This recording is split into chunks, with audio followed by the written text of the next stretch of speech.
কখনো শুভমান গিল, কখনো বা রিঙ্কু সিং, যশস্বী জয়সওয়াল। ভারতে যত তরুণ তারকা ক্রিকেটার আছে, বিশ্বের কোনো দেশে তার অর্ধেকও নেই। এই ক্রিকেটাররা যে কোনো দলকে বৈশ্বিক টুর্নামেন্ট জিতিয়ে দেওয়ার ক্ষমতা রাখে। মূল দলে খেলার পাশাপাশি অসংখ্য তরুণ ক্রিকেটার ভারতের জাতীয় দলের আশেপাশেই থাকে। ম্যাচ খেলতে না পারলেও তাদেরকে পরিকল্পনা থেকে বাদ দেওয়া হয় না। কথায় আছে, প্রতিভা ও সামর্থ্য থাকলে ভারতীয় ক্রিকেট আপনাকে খুঁজে নেবেই। শুভমান গিলদের ক্ষেত্রেও তাই হয়েছে। লাখ লাখ প্রতিভার ভিড়ে তারা টিকে গেছে। রঞ্জি ট্রফি, দুলীপ ট্রফি থেকে শুরু করে বিজয় হাজারে ট্রফি, এমনকি আইপিএল পার হতে হয়েছে অনেক পথ।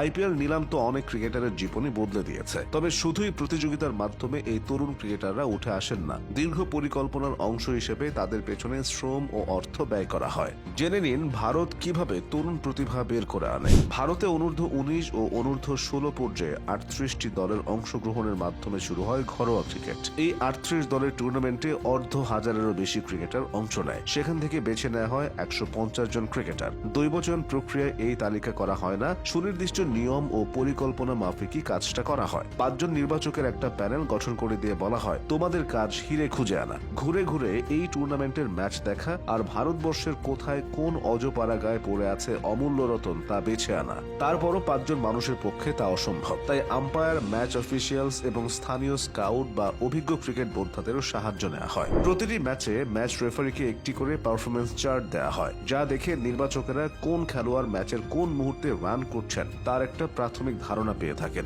এরপর প্রয়োজন বোধ করলে ওই নির্দিষ্ট একজনের খেলা দেখতে মাঠে নির্বাচক পাঠানো হয়। ম্যাচ বা টুর্নামেন্টের সর্বোচ্চ রান, সর্বোচ্চ উইকেট শিকারী বোলারদের নিয়ে দল নির্বাচনের সহজ প্রক্রিয়া এখন ভারতীয় ক্রিকেটে অতীত। আইপিএল দলগুলোর স্কাউটরা তো আরো গভীরে গিয়ে ক্রিকেটারদের খুঁজে বের করেন। তারা আম্পায়ার, ম্যানেজার, স্কোরারদের সঙ্গেও কথা বলেন। এদের রিপোর্ট আলাদা গুরুত্ব দিয়ে পর্যবেক্ষণ করা হয়। ক্রিকেটারদের পরিসংখ্যানের খাতায় থাকে সতর্ক নজর। বাছাই করা খেলোয়াড়দের নিয়ে শুরু হয় দ্বিতীয় ধাপের কার্যক্রম। প্রতিটি দলে 25 জন করে 6টি ভাগে ভাগ হয়ে পড়ে 150 জনের খুদে ক্রিকেটাররা। জোনাল ক্রিকেট একাডেমি বা জেডসি-এর তত্ত্বাবধানে মাসখানেকের লম্বা ট্রেনিং ক্যাম্পে অংশ নিতে হয় তাদের। এই প্রশিক্ষণ শিবিরে সব ধরনের সর্বোচ্চ সুযোগ সুবিধা পায় কিশোর বাহিনী। ফিটনেস লেভেল নিয়ে কাজ হয়, ক্রিকেটের টেকনিক্যাল ব্যাপার স্যাপার দেখা হয়, ম্যাচ আয়োজন করা হয়, ক্যাম্প শেষে সংগ্রহ করা হয় সমস্ত ডাটা।